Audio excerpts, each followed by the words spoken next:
Pleasure now to bring our committee chair, Troy Cribb. After you. Thank you, Boris. We're good to go. Thank you. Good morning, everybody. And I do want to emphasize that Crystal and Jeff's remarks were recorded. So if you were online earlier and couldn't see them, you will have an opportunity later by going to our website and tuning in. So sorry for that. I'm Troy Cribb. I'm chair of the GAP FAC. It's so nice to be here this morning in person. Our committee has been hard at work. Our 27 of my colleagues from all across the country, we've been on a lot of Zoom meetings over the last 7 months, and it's really wonderful to be here in person, get to know each other a little better. And I think that with all the energy we have coming out of our personal convening here, we're going to be all the more ready after today to head into our next round of deliberations. So thank you so much to GSA and everyone for facilitating us being here today. As I said, we've been on a fast and aggressive schedule because we're really motivated by the importance of our mission and the urgency of it. And thank you, Crystal and Jeff, for laying out a lot of that vision for us, both this morning and as you set this committee up. So today we're going to consider 6 recommendations from the committee that will better enable the federal government to acquire innovative and efficient products and services for economic growth and protect our environment. And we're really excited about the opportunities of how this whole effort is going to improve the way our government works and deliver better results for the American people. Just a small example, our group was here yesterday upstairs touring GSA's innovative workspace, and we just saw this really cool thing of these plastic films that have been made from plastic pulled from the ocean and recycled, and they're up on windows and they're generating power that's running the lights and also powering the Ethernet in the workspace. So just a small example of how this field is really so rapidly changing. And so we're so excited with our work in the committee to help our government harness all of that innovation. We're going to hear from our 3 subcommittees. They're built around really the pillars that we see of having successful acquisitions in the workforce. First, having a skilled acquisition workforce, having really healthy industry government partnerships, and finally having policies and practices that are clear and actionable. So we have just been so impressed with all the experts we've heard from so far, from both within and without the government, and are looking forward to sharing some of that with you today. And each of our subcommittees will be walking through really how they envision embedding sustainability and climate considerations into those 3 areas, and of course, laying out their recommendations. So just a few thank yous. I'm looking to see if Cassius is here yet, because he was speaking at a conference this morning and going to be joining us. So we might have to loop back to him after that. But I just, just a few thank yous here before we head into the subcommittee presentations. First of all, to each and every one of the committee members, thank you. You're a remarkable group, and I think we've all just so much enjoyed learning from each other. And for those of you tuning in who might not have watched any of our proceedings before, I mean, this group, as I say, they're from across the country, so we have a lot of geographic diversity. We have members from the private sector, including many small businesses. We have people from nonprofits and from universities, and so much substantive expertise that's brought to the table by our members, just ranging from construction to life cycle analysis to energy. So much that's important for our deliberation. So thank you especially at the subcommittee level. You've been working so hard. Our subcommittees each have met 9 times, right, since early December, and have been busy. There's so much planning that goes into all of that, and then of course the drafting of the recommendations and all that goes into that. So thank you so much, and I'm just very thrilled that our viewing audience will be able to hear from all of you this morning. And finally, again, thank you to those who really help us keep us on track. As Jeff said, running one of these committees is just a tremendous amount of work. So let me start again with Boris and Stephanie.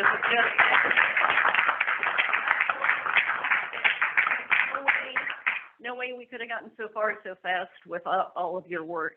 And then just a few others in the room, and really terrific, or maybe some not in the room, but David, I said your name wrong, Kachenik, and Skylar Holloway, both helping out with logistics. I think Skylar might have been sitting out front. David's in the back there.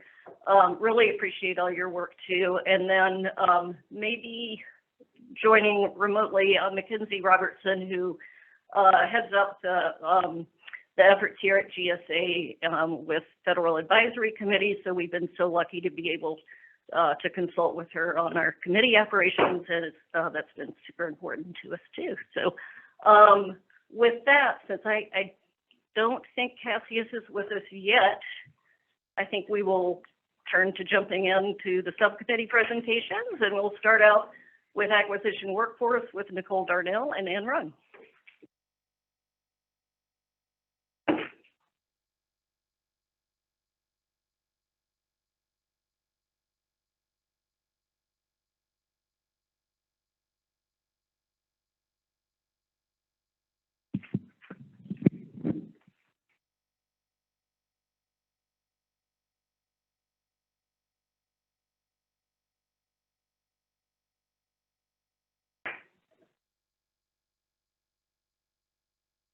Are we ready? All right, let's roll. So I'm really pleased to be here today. And first, before I begin to talk about the recommendations of the subcommittee for the Federal Acquisition Workforce, I really want to acknowledge the members who were part of this committee, thank my co-chair and Ron, and the number of others who have really helped us come together to fashion these recommendations that I'm delighted to present to you today. Slide, please. So I'll begin with a quote. Policy adoption is symbolic if it is not translated into action. This really is where our subcommittee focuses, looking at how you take policy and translate it into action. That is where the Federal Acquisition Workforce rests. Next slide. So the mission of our subcommittee is to empower and equip the Federal Acquisition Workforce to prioritize environmental outcomes and promote sustainability throughout the acquisition life cycle. As a subcommittee, we have identified 2 priorities to begin to tackle, and you can see we say initial. So this really echoes the words that Jeff Kosas said earlier. This is just the beginning of a long conversation. The first priority is to identify the essential pathways needed to make environmental and sustainability considerations a core competency within federal acquisitions. And our second priority relates to identifying those critical levers needed to empower the acquisition workforce so that they can prioritize environmental and sustainability issues as an outcome, but do it with the least amount of effort. The 3 recommendations that we'll be presenting today really tackle this first priority. Next. So three recommendations. The first is to implement a change acceleration strategy.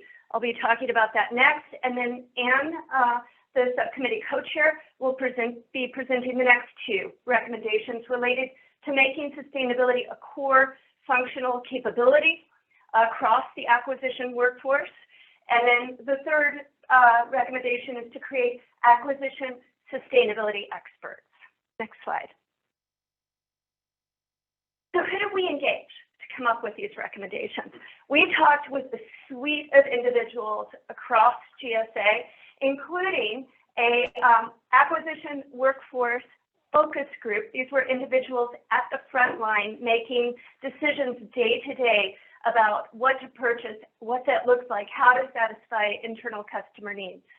The second focus group that we talked to were individuals at the earlier stages of the acquisition life cycle, so contract officers and program managers, and then a suite of experts within GSA. Next slide, please. We also engaged a number of individuals outside of GSA, including individuals from the Environmental Protection Agency, the Federal Acquisition Workforce, the Federal Acquisition Institute, the Office of Procurement Policy. State and local governments participated in our conversations, and then Katie Newhouse had the dubious pleasure of talking with us twice about her work with the White House Council on Environmental Quality. Next slide. So what did we do with this? We heard from more than 25 speakers, 8 independent government units that involved more than 12 hours of interviews and discussions. We heard from you all and then engaged in collaborative whiteboarding, where we took the golden nuggets that came from each of the different conversations.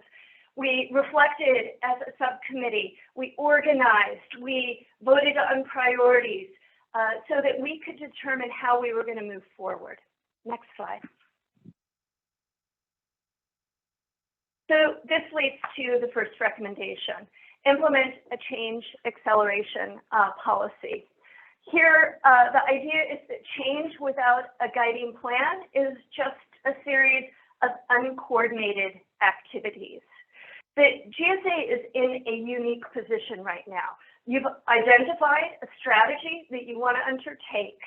You have a moment to reflect and think about this strategically in a way that you can map forward the most appropriate way to do this.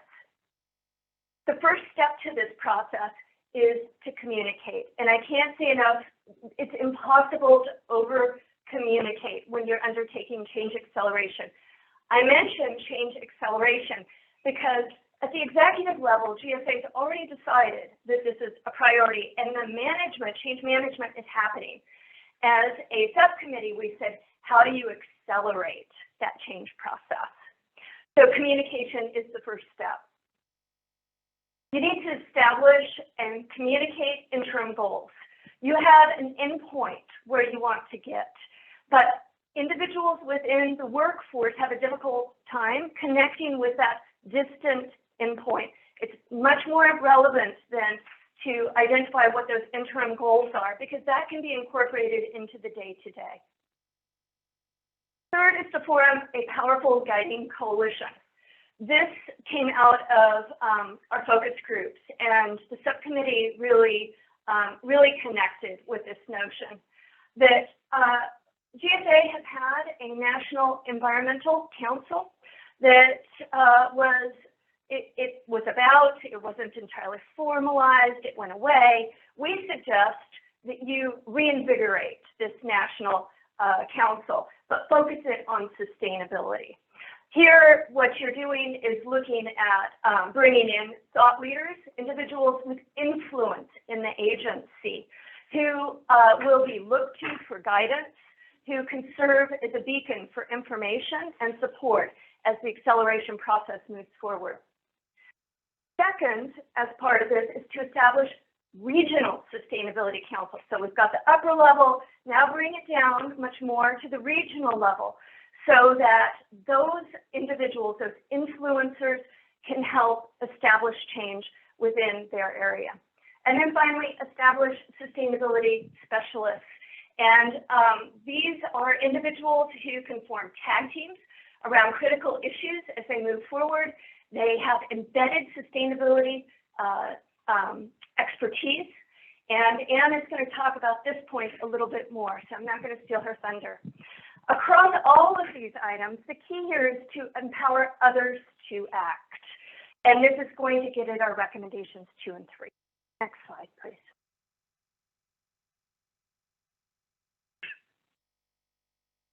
So Jen was talking about this a little bit earlier.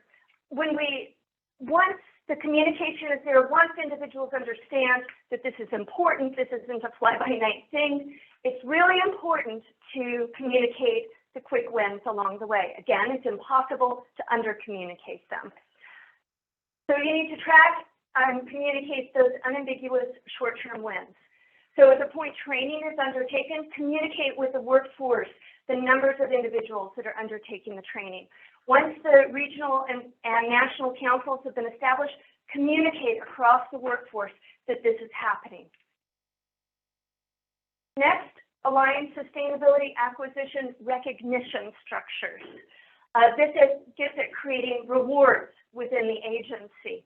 As an example, the White House's Presidential Federal Sustainability Awards, which just came on board in March of this year, is a nice place to look. This is across the federal government. We recommend that GSA establish similar awards. And then finally, and this is the last thing I'm going to say about change acceleration. Once the other items are in place, it'll be important to align sustainability acquisition goals with performance reviews. This is going to be especially important at the higher levels within GSA.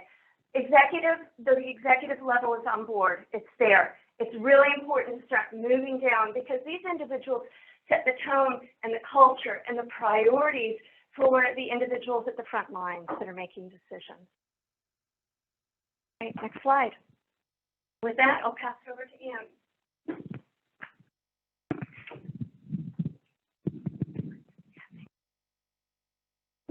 I'm not as adept at handheld as Nicole. So our next recommendation is to make sustainability a core foundational capability across the workforce. And we recognize training and development of our acquisition professionals are really critical to the success of advancing sustainability throughout the acquisition lifecycle. And feedback from frontline professionals across multiple federal agencies is that there's an enormous opportunity to really strengthen sustainability training. And specifically, we heard from frontline acquisition professionals a couple things. One, sustainability training is often outside of their core training. We heard it's not always focused early enough in the acquisition cycle. So really beginning with teams who are really critical in the early planning part of the acquisition life cycle. So consider program managers, contracting officers. We heard training today is not always relevant to their actual roles. And also that most training today really struggles to keep pace with the rapid changes in the sustainability landscape.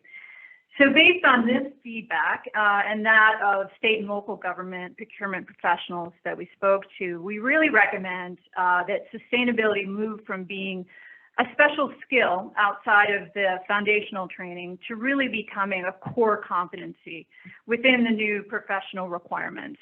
And specifically, we're going to recommend 3 key actions. Our first action that we recommend is embed sustainability into the Federal Acquisition Certification and Contracting, FAC modernization, which is a new framework for learning and training launched by the Office of Federal Procurement Policy earlier this year. And in doing so, GSA will be able to leverage really the great work underway to use best practices in modern learning, training agility, continuous professional growth. And we also recommend, as part of this new foundational training, that GSA consider creating a centralized website or location for all sustainability training across the government. Today, it's located across multiple locations and agencies, and there is a central site where you can find an Excel spreadsheet with links to all the training, but we're really recommending taking it to the next level where there's a centralized location.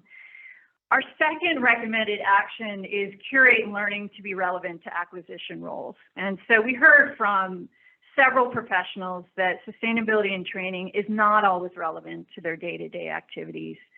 One contracting officer shared, formal sustainability training is so abstract and removed from what I do each day, it's almost entirely irrelevant.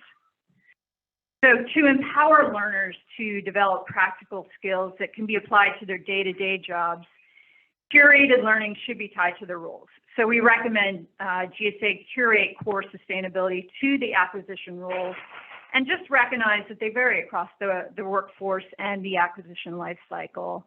And we also recommend that GSA focus its early efforts on launching the core training, beginning with program managers and contracting officers, really to ensure that we're beginning to embed this core training within the earliest stages of acquisition planning. And finally, as a third recommended action under this recommendation, we recommend GSA leverage third-party training. Acquisition professionals have shared with the committee that they sometimes turn to training from these third parties, whether it's a nonprofit or industry-sponsored, really to keep pace with the rapid changes in this landscape. So we recommend GSA leverage, consider funding expert third-party training. We also recommend GSA create a curated and approved list of third-party sustainability training, really to ensure that the workforce receives quality training from best-in-class organizations. Next slide, please. Our final recommendation is that GSA create acquisition experts. So we recommend that GSA, in addition to establishing the core sustainability training, create this team of sustainability experts, and they will be trained and certified through a new GSA-led sustainability acquisition certification program. And these highly trained experts could be deployed to support peer-to-peer engagement across teams.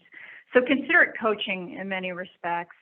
And we recommend GSA model this after their very successful IT acquisition certification, ITAC program. And there are three key components to the ITAC program that we recommend they model for the sustainability certification. And one is build a cohort-based certification program. So cohorts are groups of people with similar characteristics. And we recognize, again, skills and training differ across the acquisition life cycle, and they're going to vary according to the types of procurements you're purchasing. And so really the first step in building this certification, we recommend being really understanding these common cohorts and ensuring that the sustainability certification is aligned to these cohorts and their purchasing experience and needed outcomes.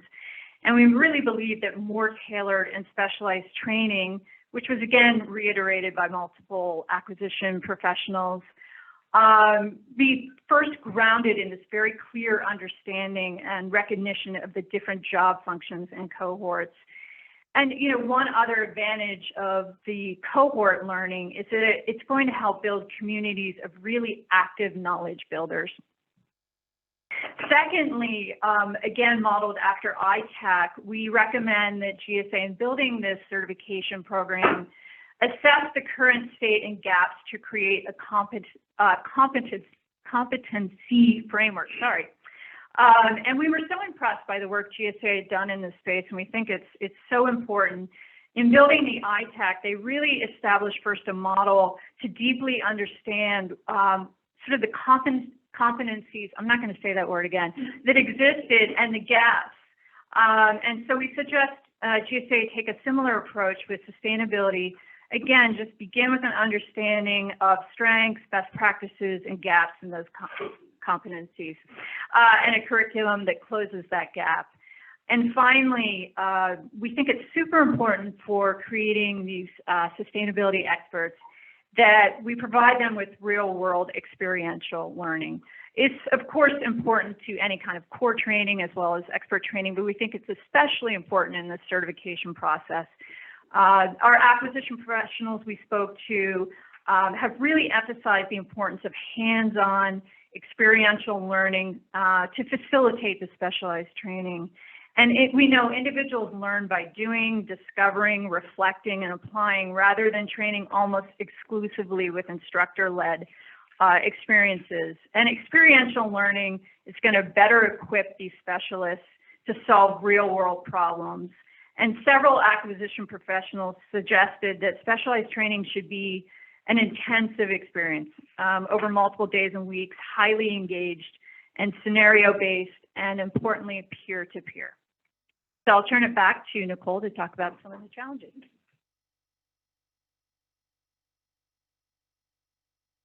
Slide, please. So some challenges and solutions.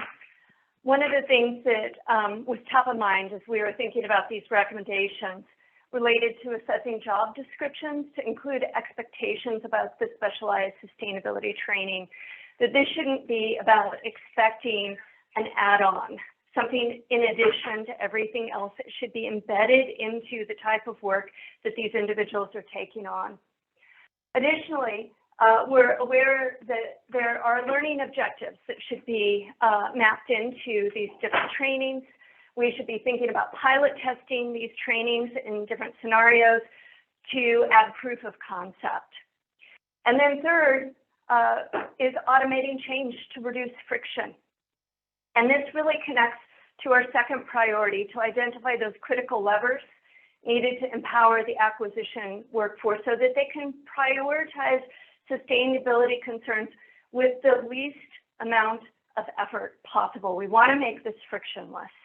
These are the three challenges that we've identified. These are the three priorities that this subcommittee will be looking at as we move forward to the next stage of our work.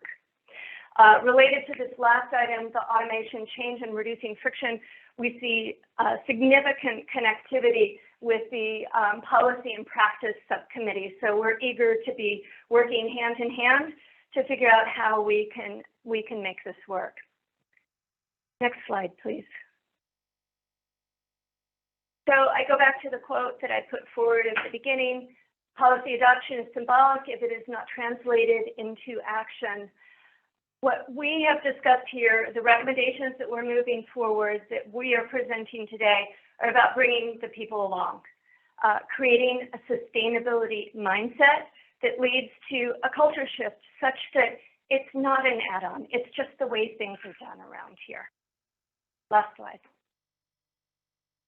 And so again, I just want to thank Anne, my co-chair of the committee, the subcommittee members, but I also want to thank the many, many individuals who generously contributed their time to our discussions, to answering our numerous questions, the follow-ups, the invitations to come back, because we wouldn't be able to do what we've done today if not for them. So thank you.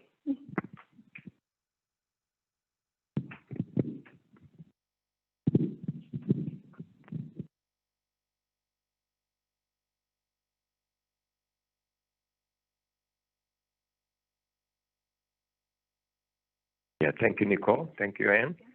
At this point, we're going to entertain committee members' discussion, questions, comments, and we'll go. Go ahead. I will take the microphone around. I have to trip here. So fantastic presentation. I really like what you recommended, particularly in trying to create the change and making sure you have a connection to performance plans, because that's ultimately what a lot of federal employees pay attention to.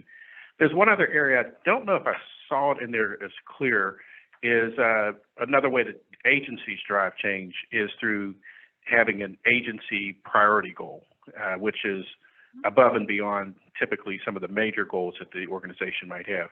So if that's not already part of the recommendations that you're considering, I think that would be one that could also help drive some of the change.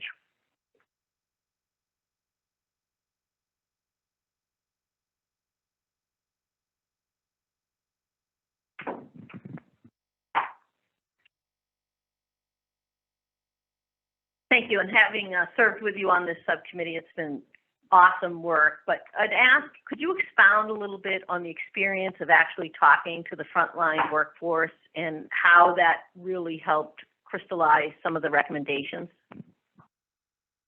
Yeah, absolutely. Thank you. Great question. You know, we felt it was super important that we begin by talking to the end users, the acquisition professionals, before we started to formulate our recommendations. And what was also important is that these individuals reflected a diversity of thought, a diversity in roles, diversity across federal agencies. And we also wanted to create a forum for them to be open and candid. And I think oftentimes people are hesitant to critique sometimes. But we try to, and I think Nicole was great at this, really facilitate and create an open dialogue with the professionals that we spoke to.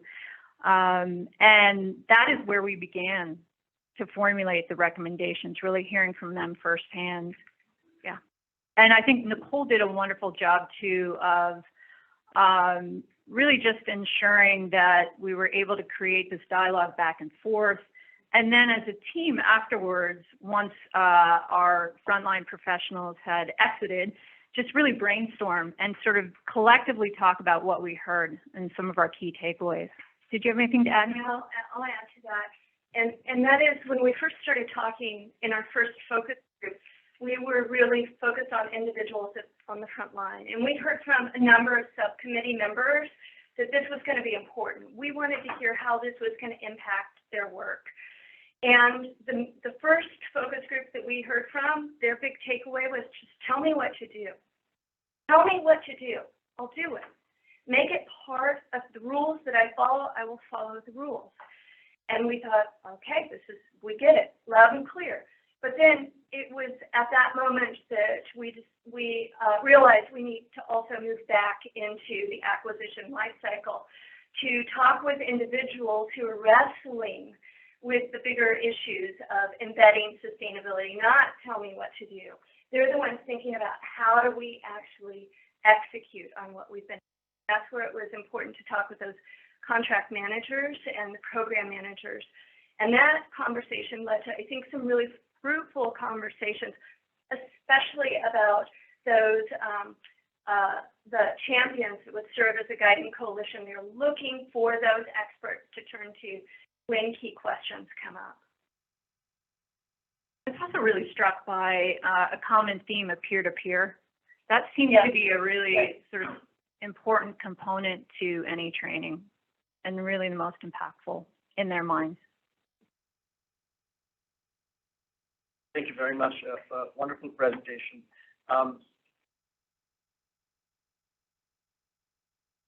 Thank you very much. Wonderful presentation. Of course. Could you say that one more time? No.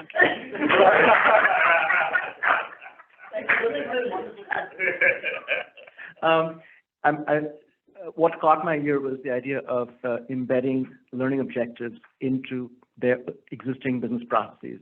That's awesome. Of course, when I hear learning objectives, I next think of curriculum.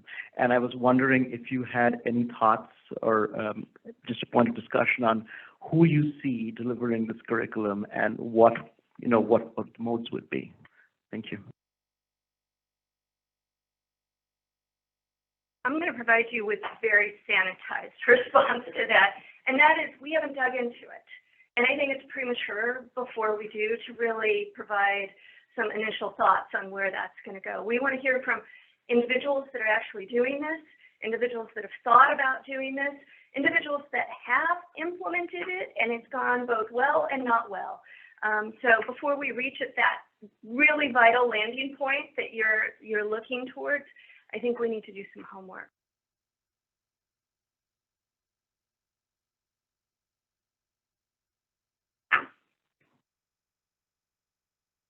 Thank you. Great presentation. I'm Mark Hayden from the state of New Mexico. And one of the things I really value about this presentation is that it will become the model that states adopt later on. And that I think the rollout, I'm pretty excited about the rollout because you are what we are going to follow eventually. Thanks. Yeah, Mark has provided a great perspective for us at the state level. And we do envision, if this works well, yes, let's roll it out. State, local. So, Rich and Clyde, we got you online. If you would like to unmute yourself, if there's any comment or question you'd like to offer, it's an opportunity to do so. So, Rich and Clyde, feel free to unmute yourself if you'd like to. Thank you. I have no comments. Thank you very much. Nor do I. Thank you. All right. Thank you. About a warm greeting to our friends here. All right.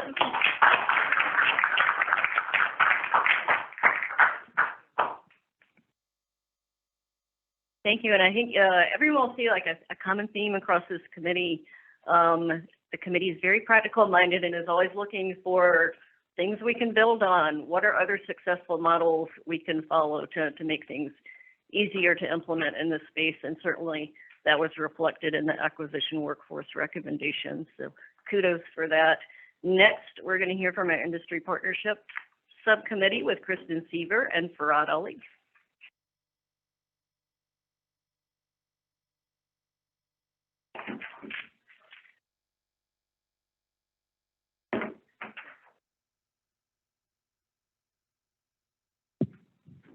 Great, good morning.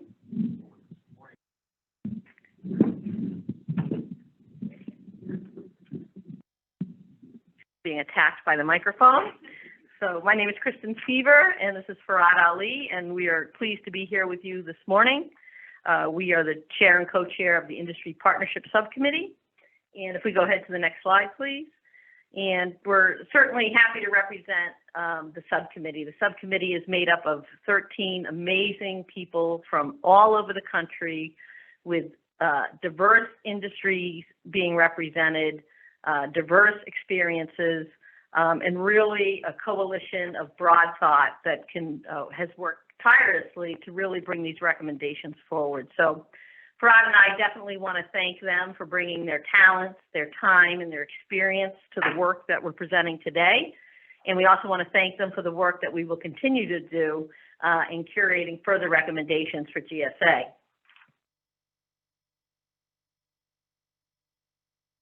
We're getting our signals down. So, you know, part of the discovery process for our subcommittee was really fine-tuning the mission of how we were going to focus our efforts. And we were very purposeful about words that we used. And we wanted to use words that conveyed actions and outcomes. This wasn't about just communicating or having outreach. We needed to help drive outcomes across the industry and the supplier base. We were also very conscious about we want to expand. We want to help GSA expand the supplier base. And we particularly want to focus on target areas of small, underserved businesses, as well as innovative new entrants. As we began to learn more about the climate challenges and the goals of the administration and of the government, we realized we can't move fast enough to accomplish these. And we may need suppliers, companies, products, and services that are not yet known. And we heard that extensively throughout our discovery process. And so it's not just about expanding the supplier base, it's about increasing the supplier's base capability to achieve these goals. Critically important as we move forward with our special lens towards being inclusive of all types of companies and all parts of the potential supplier base. We were able to curate kind of where we wanted to focus into two priorities. So we use these as guiding principles to say, does this recommendation support one or both of these priorities? And if it didn't, we questioned ourselves as to why we would go forward with such a recommendation. We can go to the next slide, please. Thank you. So our first priority was about making sure that we had impactful engagement, that anything we recommended, again, would be driven towards outcomes, and it would focus on the target market areas that we had identified. The second was around metrics, motivations, and methods. You know, I have a quote that I used to use in my previous career that a goal without a method is cruel. So, you know, we have to ensure that A, we are providing roadmaps, pathways for progress, they're measurable, and that we're all collectively held accountable for that level of compliance. I think you'll hear from all the subcommittees that this has been a pretty extensive process since the beginning of December. And we went through a significant period of discovery, exploration, and really refinement. We started off with close to 30 potential recommendations. We took the time to hear from industry experts. We took the time to hear from the government. We took the time to do our own research in talking to people within our own networks. Some common themes were, there's a lot to be done. We're not sure what it is or how to do it, but we're working on it. And so that was a common theme we heard. going forward. And additionally, what we heard was that it is hard to target and identify new entrants. The federal supplier base is well known and well established, and it's really hard to go out there and search for unique individual type things that we don't yet know about. How do you find the unknown? So those were two of the guiding principles we brought forward into our recommendations. So if we go to the next slide. So we are prepared to present 2 recommendations today, and we actually have 7 that we're currently curating. And so the first recommendation really addresses our target subgroup of inclusivity. And it's a very focused recommendation for GSA to leverage either existing mechanisms or new mechanisms to identify, engage, and onboard new innovative entrants that can help be a catalyst for some of the goals and objectives that we have relative to sustainability and climate risk mitigation. The second recommendation is more broad and it applies to the entire supplier base, current and future, and that is for GSA to sponsor the development and deployment of a maturity model for climate risk mitigation and sustainability within federal acquisitions. So I know you'll be pleased to hear from Farad on recommendation number 1. Good morning. I need that? Okay. Do y'all really need this? Oh, man, this is why you have backup plans. I think I'm good. Oh, here we go. Thank you. So we're really excited about this work, and you've heard about recommendations 1, and you can go to that slide, please. We felt like it was important that we elevate the conversation and move it forward to recognize not only were we just identifying, engaging, and onboarding, we were really convening, collaborating, and connecting, and making sure that we did that work well. Because if you're going to have matrix, you got to make sure you have both sides of it working. And so we thought as a group that we wanted to organize ourselves in our thoughts to identify and engage and onboard by recognizing the obstacles, recognizing ways to address those obstacles, and working around solutions to deal with those. So as we look forward, we started talking around, for this slide, we talked more around, these were some of the obstacles that we saw. We thought it was difficult to expand the federal supply chain based on having new entrants into the market, if they were diverse, or if you had that inclusion because of your executive orders, or if you wanted to make sure they had understanding of sustainability and how sustainability was going to work, and maybe even going into the sustainability model may cost them more money to do that, right? So going away from plastics, if plastic was your tool of providing the service, customers or diverse businesses or smaller businesses to have to rechange their business model, which was a cost added burden, which would make them less competitive for inclusion. So that's a difficult process for inclusion and obstacles. We thought that fast tracking new entrants were important. We thought about these companies are not a part of, they were familiar with the target pools. They may not have any experience in working with federal government. So you may have, we do believe companies have innovation. We know that big companies were once small companies, and their innovation created opportunity. So they weren't familiar with the government as an opportunity because they focused mainly on the private space. What are the things they have to do to get into the federal market space? You got to still do SAMs and Gov. Y'all know what I'm talking about, all those things y'all do in government to make sure people are inclusive in the procurement system. SAM.gov, isn't that it? Or SAM? Yeah. Right, I just want to make sure. Right. I'm on the microphone, so I want to make sure we're right. And then we also, we felt like there was a greater challenge for risk mitigations and efforts, and signal to expand different approaches is necessary. So we wanted people to be able to see there's different ways to come to the federal government. You can come as a partner, you can come through, we talked with Antonio Goss around if it was an 8-8 program, or if it was through Community Navigator, if it was through the Women's Business Centers. How do you get to the space of engaging with the federal government? So that was mainly from the standpoint of obstacles. The next thing was to really look at how do we create innovation in addressing these obstacles. And so we thought really, we learned in some of our talks that really targeted procurement initiatives under the climate sustainability portfolio. So how do you look at what opportunities are going to come in the future? How do you do future forecasting? And then prepare these groups that you'd like to have participate to be ready for that participation, and including yourself and working with diverse partners that are small businesses, women-owned businesses, climate businesses. How do you get them engaged, all those associations or public groups that can engage with that. Also, how do you fast track new entrants so they can accelerate the current climate progress curve in federal acquisitions? We knew that new entrants may come in and not know really how to do this work, with the importance of climate control. Why does that work? How do we make sure that we fast track them, get them educated on that space? Identify and expand the participation of small and mid-sized innovative firms that can really bring game-changing technologies to the surface. We talked around how EV stations, and there may be someone who has some technology that's going to work, and how do they get engaged with this space, right? How do they get engaged with the federal government space? They may be working more in the private space, but we want to engage them. And then really understanding that focus and speed or impact is critical, because we know once someone gets a long-term contract for the federal government, there's sometimes not room for others to participate.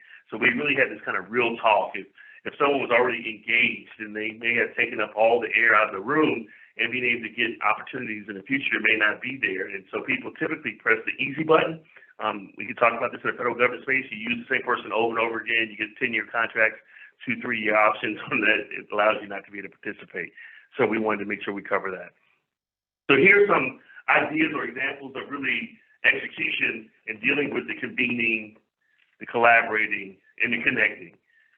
It's like, why don't we have challenge.gov where innovators can inspire to meet challenges of big and small? We know that in, like, for example, the fintech industry. Banks first invested in universities or collaborating in other spaces, or we can collaborate with Community Navigator or the NBDA or other organizations that are in place currently at the White House Initiative, and get them to compete on some new ideas and strategies that we can, like, we do this in the SBIR world, right? So how do we get GSA engaged and focused on that as well? Understand that we have a green procurement compilation and as well as sustainable facilities and the GSA environmental, all that stuff. How do we get people engaged in this space? How do we accelerate the relationship with ombudsman and understanding there's a healthy relationship between them and the supplier in a way that they can inform the supplier of what's coming down the pipeline, understanding how those points are allocated, and making sure that you do have green initiatives, because if all of a sudden you have 10 points for green space and people didn't know the importance of 10 points and they lose by 3, y'all get it. Engaging the EPA, agencies that are already engaged in this space. You've got the DOD, the EPA, SBA, which are already facilitations of the federal government. So really not being siloed, but engagement in a way that you focus on inclusion as well as the environmental space. And then there's these executive orders talking about inclusion and following up with using maybe the HBCUs, historically Black colleges and universities, as these academic institutions. You have land-grant institutions like North Carolina A&T State University, which is big on engineering and environmental stuff. So how do you engage some of the investments that are already done by federal government and then use those as a pipeline to move them up to be entrepreneurs and move them to be engaging in facilities? And then you have this kind of a really inclusive way of including people, building your businesses, helping them to understand a new model, and moving forward.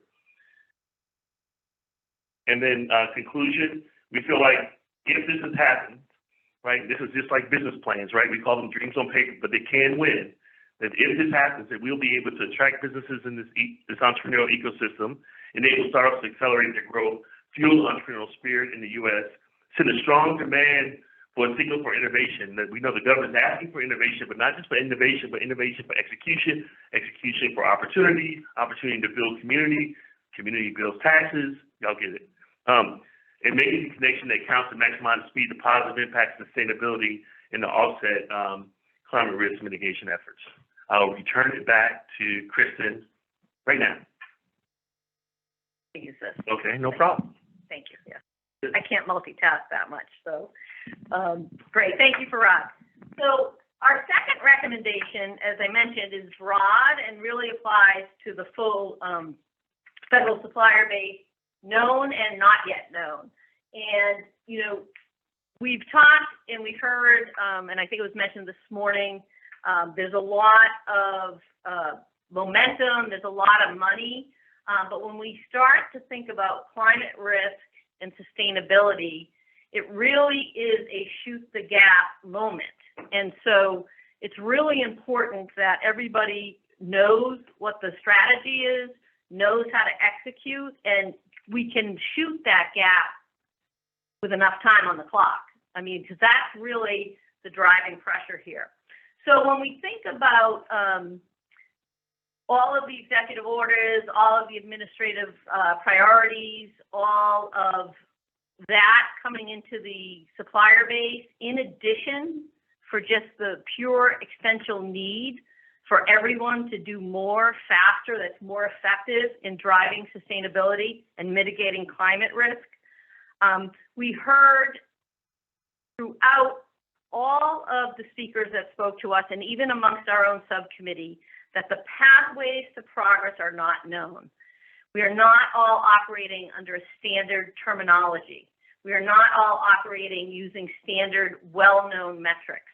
There is not yet a compilation of best practices for people to look to. And because of that, that's where our recommendation for GSA to sponsor a maturity model for embedding sustainability and climate risk mitigation into all federal acquisitions. And, you know, it was interesting, our discussions amongst our subcommittee is the term maturity model is not necessarily well known and can be different things to different people.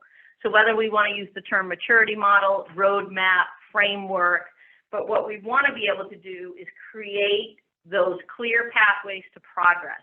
Maturity models are proven methodologies, and the one we kept referring back to was, I think I'm off track here, but let me go back. So one of the things that we think is important about this is it's teaching people how to fish.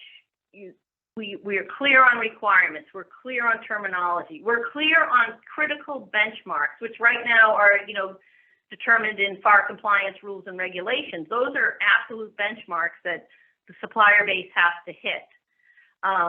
So I think, you know, for GSA to provide that beacon of light for the industrial supplier base to follow and engage in will allow them to engage, but then allow them also to have time and energy to focus on some of the more specific recommendations, such as recommendation 1. When you're going out and trying to find uniqueness, that takes a lot of time, energy, and effort. But we don't want the full supplier base kind of waiting by the sidelines. We want everybody engaged in the game. So a couple of things, and these are very high-level bullet points to our recommendation.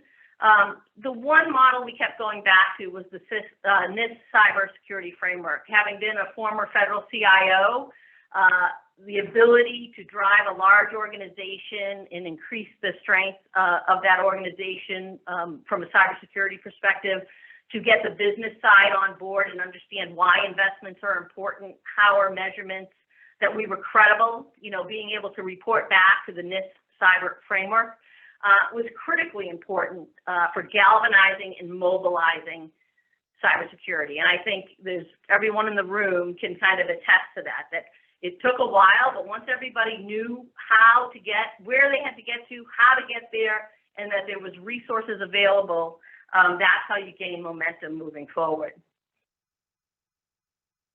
We, subcommittee, created a more detailed white paper that is will be included as part of the report, and that has a lot of good examples. And again, sometimes it can be hard to visualize, well, what would that look like? How would we go forward? How do you even get started? So I think that's an important part. The second thing is our recommendation is for GSA to sponsor. It's not to go alone in this. In building out a maturity model, one of the things that will be most critical is really being thoughtful from the domain perspective as to what are those core capabilities you want every industrial supplier to build out, and what are those different phases of maturity you're trying to get to and when. Because if you can be purposeful and clear on that, the supplier base can move on their own. So we identified a couple of real key partners. One would be the Small Business Administration because of the focus on new entrants, small businesses, but additionally EPA, they've been a great partner in this whole process and really helping us understand domain knowledge.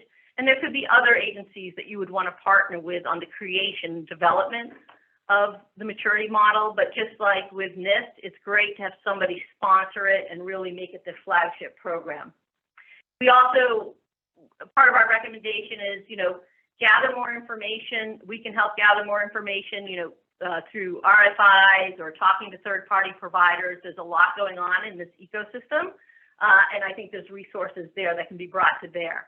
And then secondarily, we didn't have, as much time as we'd like, but capture the lessons learned, from agencies such as NIST and DOD.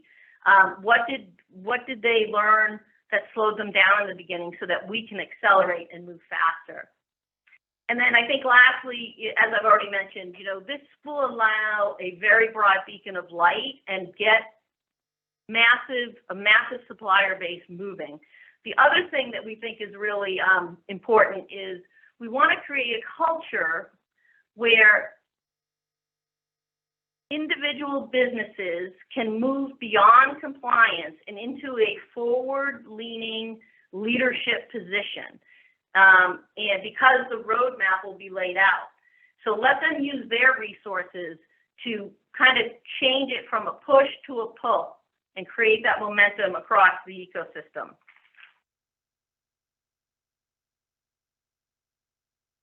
I covered this, so we can go to the next one. So I mentioned that we actually, out of our 30 initial recommendations, we curated down to a list of 7. And so these weren't quite ready for delivering today, but these are some of the other things that the subcommittee is looking forward to working on. So one is this idea of creating a connection amongst all the industry network groups, all the trade associations, all the partnership groups that are out there. One of the things we found is that there's a lot of point-to-point communication.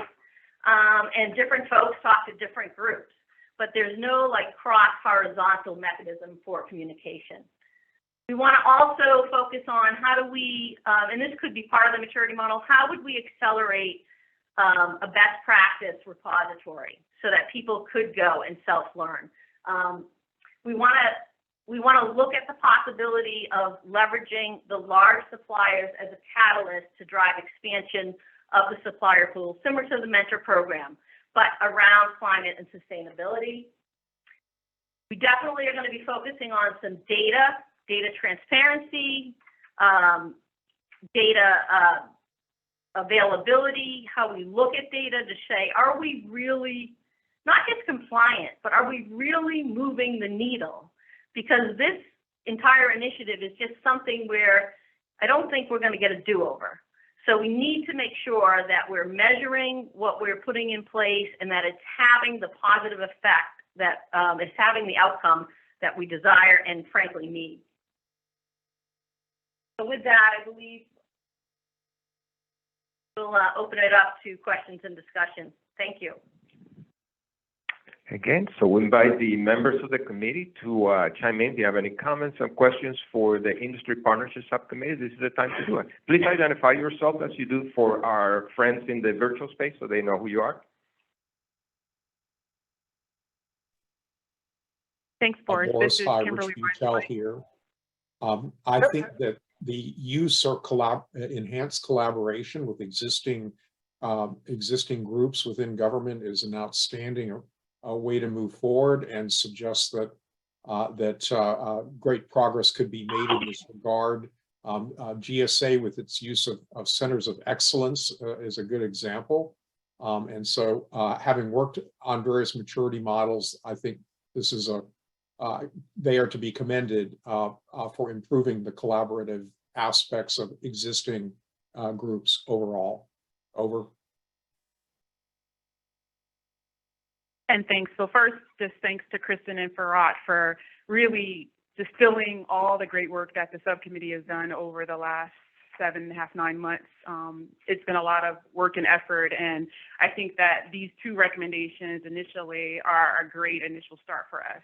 I mean, I think this is really about longevity for the program overall, and in order for there to be accurate inclination to implement climate and sustainability overall, we're going to have to access leverage and really integrate some new entrants into this process, right? And we're going to have to give them the tools to be successful in that process over the long term. And one way to do that is making sure that there's a maturity model for that to happen, so that they have demonstrated progress over time, and where they still need help, that they can get access to that help, right? It also is really identifying those entrants that haven't participated in this process before, but may be critical to helping the GSA reach some of its climate and sustainability goals, right? And giving them the tools to be able to partner with other third-party organizations that may be very familiar with the acquisition process. And so I think this is really going to be, I think, a helpful first step, I think, for GSA to be able to kind of move forward these 2 recommendations, and then for us as a subcommittee to work on the additional one. Great, thanks, Kimberly. And I would just say, you know we have the known knowns, the known unknowns, and then you have the unknown unknowns. And so that can appear to be quite overwhelming. And so I think we really do want to get to the unknown unknowns that could be supporting the government's goals and objectives. So thank you. Hi, Daryl Daniels. I was curious, how were you considering integrating some existing government programs as part of this, a part of your recommendation? And I'm thinking about like the 8A program. How, I don't think I heard anything around that, but you know, that's already a program that tends to reach out to small businesses. You know, how was that considered in your recommendation? Yeah, for recommendation 1, and then I'll certainly let you speak to it as well. Really, the recommendation is about what we're asking GASA to accomplish, and that is to really have a laser targeted kind of focus on finding innovative new entrants. And the first order would be to evaluate your current existing mechanisms to reach those folks and put purposeful money, momentum, resources behind that to fully leverage those programs, contract vehicles that support it. However, if that's not good enough and we can't find those unknowns, we're also challenging and encouraging GSA to create new mechanisms to go out and find those folks. So part of the recommendation will be for GSA to curate what are we trying to accomplish through this very focused recommendation, and then can we do it with what we already have, or do we need to create new avenues and new approaches to find these folks? Yeah, thank you, Mr. Daniels. I think that's a critical question to really understand form and function.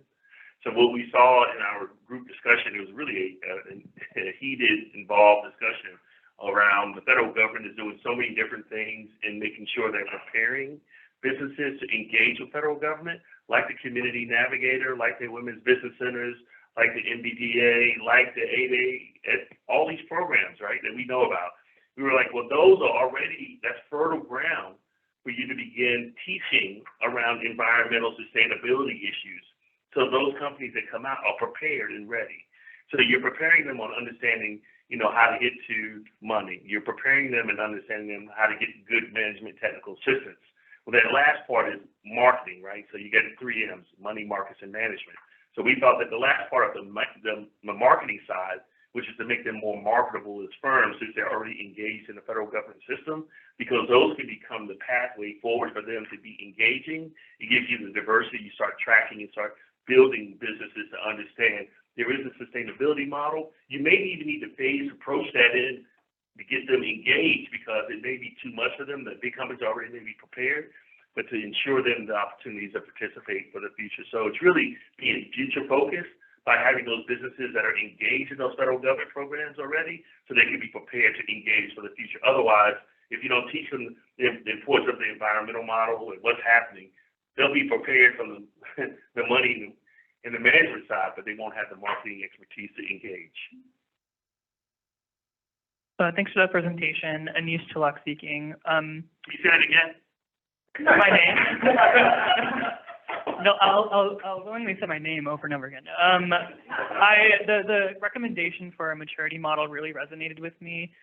One thought that came to mind is as we think about, you know, what the top line, communicating the top line priorities that GSA has for this initiative, is really connecting the acquisition workforce educational programs that you spoke about earlier with this effort, because some of those things are one and the same, right? The education that we're trying to communicate is one and the same. So that's just a recommendation. And I also wanted to say that NGO partners are ready on the ground and happy to help with that education. So once those priorities are identified and clearly communicated by GSA, I think the NGO community will follow behind. Great, thank you. That's a great comment, and we did envision that some of this maturity model could mirror and be applied from the government perspective as well as industry perspective, and then there might be some tenets of it that are government specific and industry specific, but absolutely. Thank you. Terrific presentation. It's been so lovely working with you over the last few months. I really want to echo Anisha's point because this came up multiple times in the Federal Acquisition Workforce Subcommittee about the importance of training for the workforce, but also the importance of training within industry too. So as the subcommittee thinks about next steps, I'd really encourage that to be one of the items to think about more broadly. The other item that is really just sticking for me is this notion that 15% of small businesses who are women and minority owned claim the contract space within the federal government, but yet across small businesses, they account for 40% of the eligible firms that are out there. And so from that vantage point, I see some pretty significant structural barriers that exist. And so thinking creatively about how do we break down some of those barriers? And you've started to lay out some of those elements here, but maybe that's what connects to the training part. Maybe that is the secret sauce to helping flatten or level the playing field. Yeah, absolutely. Appreciate those comments. And we actually had some discussion around, do we even actually know what's really going on? You know, we say we have X, we have Y, but what's really happening? So that's where those last two bullets on data, they kind of came later in the game, but really had high fidelity with us that we really wanted to focus on that. Okay, we got time for one more comment. Good morning, Antonio Das with the Small Business Administration. So this is also National Small Business Week. So it's really encouraging to hear such a robust discussion today. And I know you did a lot of work on small business related elements in your prep for this during your committee meetings. A couple of points I just wanted to make very briefly. One is it's very, very important that we do have ways at looking at the barriers, the hurdles that exist to federal contracting. It is confusing and challenging for a lot of small businesses. For those who are in certain markets where we do a lot of federal contract work, small businesses have understood it better than those places where we're not so active. So that's a challenge for us as the federal government because for small business contracts, over 50% of our contracts really are just in 35 congressional districts across the country. So there are some real concentrations, which is a risk for the government. Including small business, I think is a big part of a successful transition as we're looking at implementing the recommendations that are coming from the committees, because that's going to give us more players in the marketplace. There is a challenge always anytime there's a new market and a new opportunity in getting people up to speed and being able to leverage that. One of the potential solutions to consider that the Small Business Administration offers is a mentor protege program, where if we're looking at helping create learning between those that are maybe more experienced, perhaps larger businesses that can connect with the small businesses, there are ways to do some things with that to help that learning take place. And perhaps there are some other ways that we can consider to incentivize and help make sure we're really training and educating that next group, because the value in our country is the diversity of our thought, whether it's from a larger business, a small business, whether it's from the DC metro area or from someplace other areas within the country.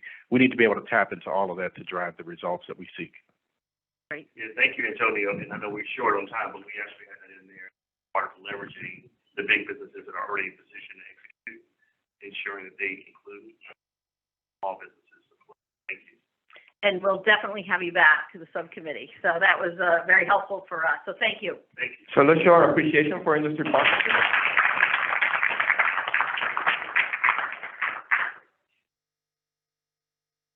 So we are just a little bit behind schedule, so we're gonna shorten our break. We're gonna make these under 10 minutes. We're gonna make it 7 minutes.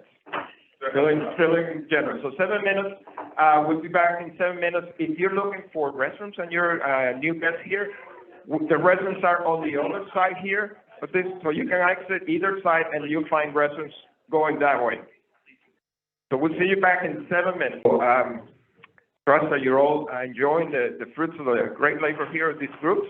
I'm going to turn it back over to our committee chair, Troy Cripp. Take it away, Troy. Thank you, everybody, and thanks everybody for moving along, catching us up a little bit on time. So I think we're doing quite well here. Kristen and Farad, that was a fantastic presentation. Thank you so much for that and all your hard work. So now we turn to policy and practice. We're going to start out hearing from Luke Batsis and Steve Schooner, and then they're going to be joined by David Wagger, Anish Talik, and Jenny Romer, who are going to help with the presentation. So over to you. Good morning. Good morning. Good morning, Administrator Carnahan, Associate Administrator Brumfield, Jeff Kosis, colleagues, friends, family, whoever's out there in the public watching. We appreciate you tuning in. It's my pleasure to serve as the co-chair of the great Professor Steve Schooner on this policy and practice subcommittee. I'll lead first, providing some background on the committee, who we are, and how we arrived at today's recommendation on single-use plastics. My colleagues, Jenny Romer from the EPA, Dr. David Wagger from the Institute for Scrap Recycling Industries, and Anish Tilak from the Rocky Mountain Institute, we'll go through the recommendation in detail, and Professor Schooner will conclude the discussion, provide the current vision as to where the subcommittee goes next, and lead the questions and answers. But first, I want to acknowledge the remaining committee members who helped get us here today: Richard Butel, Cirrus Analytics; Leslie Cordes, Ceres; Antonio Das, Small Business Administration; Mark Hayden, State of New Mexico; Dr. Amlan Mukherjee, Michigan Tech University; Mamie Mallory, Mallory and Associates; Stacy Smedley, Building Transparency; Nigel Stevens, U.S. Black Chambers of Commerce; and Dr. Kimberly Wise-White, American Chemistry Council. This exceptional group represents an incredible and diverse cross-section of experience and expertise, a group of individuals who are at the pinnacle of their various professions. We have amongst us CEOs, founders, and principals of for-profit and nonprofit companies, accomplished and prolific authors of articles, books, and even music, former executive directors, administrators, and board members of public institutions, 2 engineers, 3 doctors, 4 lawyers, 11 advanced degrees, and over 200 years of experience amongst all of us. We are all experts in what we do, and we all have one thing in common.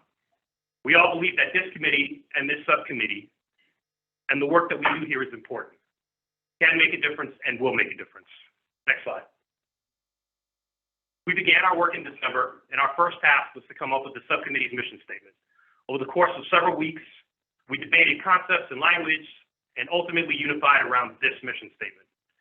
Policy and practice subcommittee's mission is to recommend actionable changes to GSA procurement policies and practices that encourage innovation and streamline the acquisition process to accelerate the demand and utilization of goods and services from a diverse supplier base to achieve measurable progress on climate and sustainability goals. This ambitious statement captures a lot, and we intend to deliver a lot. Now, I would not think it's possible, but I've learned a valuable secret in my 15 years of procurement leadership at the Port Authority, and that is that procurement is a powerful transformational tool, and that when that tool is used by an agency with over $600 billion of acquisition responsibility, that tool can move markets, accelerate innovation, and have a national and global impact in the fight to reduce our environmental impact. The framework the subcommittee has adopted for pursuing recommendations is on the right side of the slide. We're exploring technology and looking to address technology barriers that exist in order to find ways to simplify, accelerate, and improve sustainable acquisitions.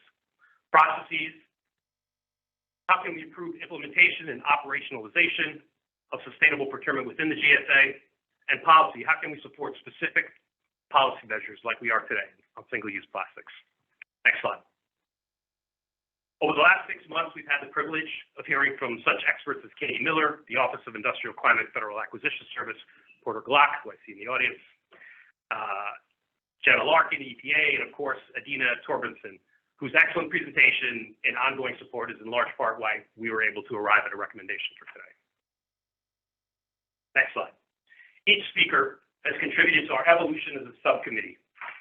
Many of us have not been in the trenches of GSA procurement, so getting an understanding of rulemaking, FAR, and the wealth of existing and excellent work that's already been done to encourage sustainability in procurement has been key.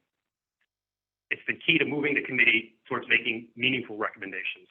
As we progressed and digested more material and heard from more speakers, the weight of the task before us hung heavily over Steve and myself.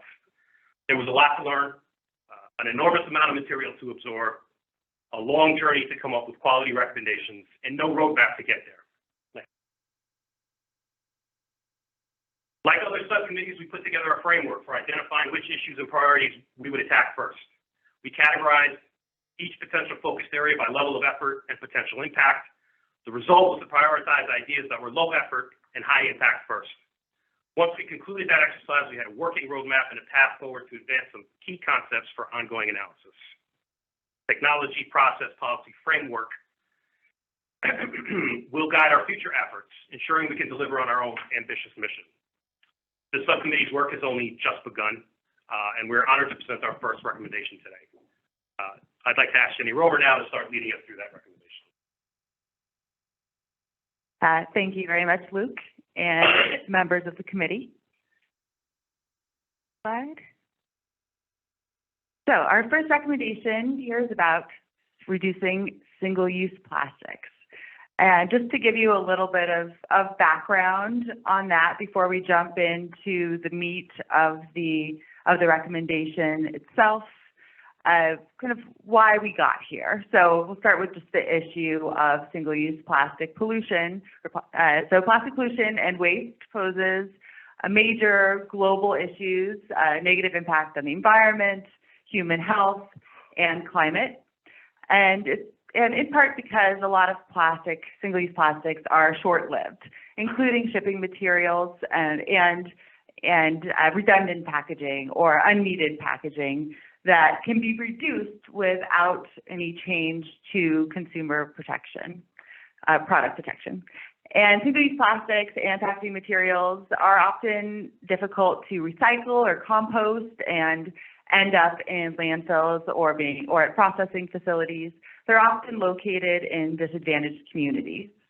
And as of 2018, EPA reported that only 9% of plastics were recycled. So that brings us, and then also with disposing of non-recyclable product packaging and shipping materials, that results in costs to federal agencies, including those located in in GSA managed buildings, which also pay for the cost of recycling and of disposal contracts. So it's not only an environmental issue, it's also GSA, we're framing this as an environmental issue, but also as an economic issue. When you're talking about the cost of disposal, you're also talking about the cost of that redundant packaging. And so with that background, we want to move forward with talking about recommendations on what we see as the best path forward for GSA here. So I'm going to turn it over to my colleagues to start to walk us through that. And Anish will go next. Thanks, Jenny. So before we dive into the meat of the very specific recommendations we have, I wanted to provide this overview of sort of 3 ways that we're going to recommend addressing the single-use plastic problem. The first is with the rulemaking process. So we understand that overarching concepts that we're presenting here can't move forward throughout the agency without the rulemaking process. So we have some recommendations to move that forward. We also have, in the near term, though, recommendations to develop procurement and facility-specific pilots. So how can we demonstrate these concepts on the ground, show that they're working for GSA, which will then inform rulemaking. And overall, we want this process to follow EPA's material management hierarchy. So as I walk through the specific recommendations, keep in mind that the order of operations that we're recommending here is the reduce, reuse, recycle mentality. So reducing the use of single-use plastics first, then thinking about how we can reuse products, and then finally, how we can improve recyclability of products. So keep that hierarchy in mind as we're moving forward. Next slide. So this is a very dense slide, and I will try not to walk through every single bullet point. You can read through our recommendation brief for the specifics, but on the left, I'll present the hierarchy first. So as we mentioned, if we were to move forward with the rulemaking process, it's important to have to present the context for why this is important and also understand a roadmap for how to develop this further. So in that first bucket here, we're thinking about identifying what the gaps and opportunities are given current practices at GSA. There might be different practices happening in different regions based on what the availability of recycling is in those different regions. And then overarching, providing and developing an overarching roadmap that thinks about what the measurable goals and timelines are to phase out single-use plastics. So this is the sort of high-level road mapping piece, which is an important framework that will guide the process going forward. But then as we think about those pilots, we came up with a series of fairly specific recommendations that fall into the reduce, reuse, and recycle categories. So I'll just go through a few highlights from each one. So for source reduction here, when we think about packaging waste, things that are redundant in deliveries and procurement at GSA, improving scheduling and bulk ordering processes so that you're grouping packages together so you don't have as much redundant waste in that process. In addition, when we think about consumables for food packaging or in GSA facilities, thinking about restricting the use of plastic water bottle sales so that you're driving people towards reusing their own or provided long-term reusable products. So these are source reduction mechanisms that are going to just reduce the amount of single-use plastics. When we go into the reuse category, we're talking here about, again, increasing the use of reusable bottles and cups, creating incentives or priority evaluation criteria if we're talking about procurement for companies that have plans for reusability of materials. So an emerging concept is take-back programs. So a company that is providing you a product in a package has a plan in place for recovering that packaging from you. And so thinking about both in facilities, how you can pilot the concept of reusable bottles and cups, reusable foodware, and then also in procurement piloting these ideas of can we find those innovative suppliers that have plans in place to reduce redundant packaging and increase reuse. And then finally, looking at improved recycling. So here we're looking at improved products and improved materials. So when we talk about procurement, we're looking at piloting prioritized evaluation criteria for highly recyclable materials. So what is a highly recyclable material? We're trying to reduce the amount of single-use plastics that are just going to the landfill. We're all guilty of thinking that plastics that are coming through our hands can be recycled, but in reality, it can't.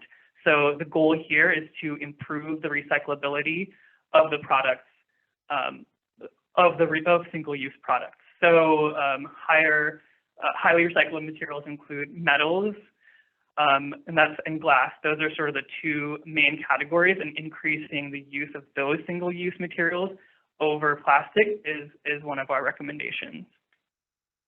And then again, pilot in terms of facility-specific pilots, looking at purchasing products that also have high recycled content themselves. So when you're procuring a product, looking at what the recycled content of that product is, is important because as GSA, has such a large footprint, that purchasing of materials with higher recycled content then creates market demand for increased recycling throughout the materials ecosystem. And then just exploring readily available alternatives to avoid non-recyclable materials. So again, this recommendation, when you look into our detailed brief, has an element of looking by region at what's available and what makes sense in those regions. Material waste management occurs at a very highly regional level. So what works in one place may not work in another, and that's an important aspect of our recommendations. And then finally, towards the bottom, this is really one for near-term piloting, and that's increasing the use of compostable materials. So compostable materials are materials that can be biodegradable, and they're biodegradable both in natural processes and through industrial processes. So in many parts of the country, waste management services are increasingly providing industrial composting. So if you switch out single-use plastics for single-use compostables, that single-use compostable waste stream can actually be integrated through an industrial facility into a product that then can be applied to agriculture and other uses, but they're compostable, so they're not going to sit in a landfill. So the last set of recommendations just focuses on how we can increase the use of compostable materials at GSA facilities. And an important recommendation here again is being regionally specific, because industrial composting that can actually process these single-use compostables is not available everywhere. So again, thinking about where the facility is and what makes sense in that facility, but once that has occurred, choosing from this large menu that we've put together in our brief. So yeah, a lot of material there, and happy to answer questions about that. And I'll pass it to David to walk through some additional considerations. Thank you very much, Jenny and Anish. So I'm going to go through considerations with some supplemental recommendations, then conclusions. I think the thing to think about is the sense of action and urgency with a dose of caution. So to begin, avoid unintended consequences, things like regrettable substitution. The thing that you used instead turns out to be worse in many respects than the thing that you replaced, which gets to deploy life cycle thinking, weighing product substitution versus reduction to minimize adverse environmental impacts and to maximize benefits. And then, as Anish said, sort of down on the hierarchy is compostability. Before choosing compostable substitutes for plastics, ensure that there is available locally, and also that they accept the thing that you are using as a compostable material. You need to evaluate the end-of-life implications of those items to make sure that you don't end up with a regrettable substitution. Carve out appropriate exemptions for special circumstances, such as disaster recovery, accommodations for the otherly able, medical use and personal protective equipment. And then finally, engage USDA staff on research and market development programs and innovations for bio-based materials. There's a website, biopreferred.gov, which goes through provides a number of products as alternatives. Next slide, please. So conclusions. Aggressively pursue rulemaking for single-use plastics and packaging to support the federal sustainability plan's net zero procurement goal by 2050 and the global goal of no additional plastic pollution by 2040. Failure to pursue rulemaking may hinder implementation of other recommendations. Use federal procurement spending to reduce plastic demand and inspire the private sector to tackle challenges with plastic and pollution. And finally, improve recyclability of single-use plastics and packaging. Anish mentioned that. Instead, will reduce landfill disposal and incineration and support sustainability goals when you cannot reduce or reuse materials. So with that, I think I'll turn it back to Professor Spooner here, and we're happy to take questions. So as you look at the different recommendations from the different subcommittees, on the one hand, despite all of its detail and complexity, I think it's fair to conclude that our subcommittee has given the most narrow and discrete of the recommendations. But to some extent, that reflects the fact that we have an incredibly broad tasking to work with. So in other words, we are quite ambitious as to what we may be doing in the future. We have tried to subdivide it, as Luke suggested earlier, into a few things, but at least in terms of the next step, if we were simplifying, we would say we're looking at 3 different types of issues. I'll talk in just a moment about the technological solutions, or what was referred to earlier as giving the workforce the tools to implement all of these aspirations. One of the things that we have talked the least about, but frankly, one of the most challenging, is that the one thing everybody wants to know is, how do we discriminate between offerers? How do we create opportunities? How do we actually evaluate? Or, for example, to the extent that there's a pending rule with regard to measurement, disclosure, and targeting of greenhouse gas emissions, what is the workforce supposed to do with that information in selecting offers going forward? And then, of course, and I'll talk more about this in a moment also, there's an intersection between the issues that we've heard from the other committees with regard to knowledge and capacity. So what we're going to do with all of those issues. So again, I think we have quite a broad agenda. Can I get the next slide, please? Now, before we go forward, one thing that we wanted to be extremely clear about, and we had a fair amount of discussion about this, is we have made a discrete recommendation, but that should not be a suggestion that it is the end-all, use-all with regard particularly to recycling. And so, to some extent, the recommendation is very focused on reducing at the demand side, but speaks to some extent less about the stream itself. In other words, we don't consider ourselves done with that issue, nor do we believe that we have given comprehensive guidance to GSA on that, and we just wanted to be as transparent as possible about that. Next slide, please. Okay, maybe the thing that we heard the most from the workforce and the players are, how are you going to give us tools to do all the things you're asking us to do? On the one hand, there are incredibly powerful tools out there, and one of our frustrations was hearing time and time again that the acquisition workforce doesn't know about the tools, and when they do know about them, they're not quite sure how to use them. And in addition, even though there may be multiple tools sponsored by a single instrumentality, GSA, they aren't always fully integrated, or we haven't optimized that integration.